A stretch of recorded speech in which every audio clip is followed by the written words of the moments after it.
قال الله عز وجل: ويطعمون الطعام على حبه مسكينا ويتيما وأسيرا.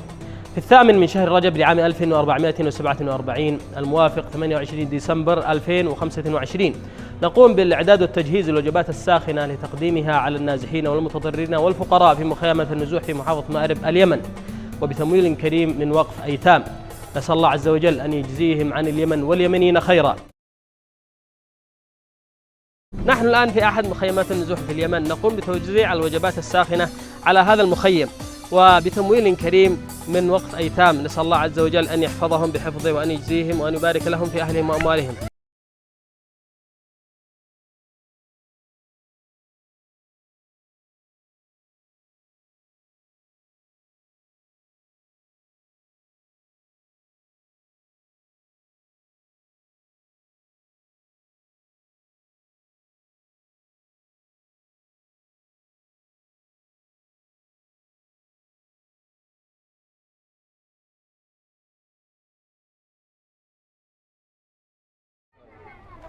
السلام عليكم.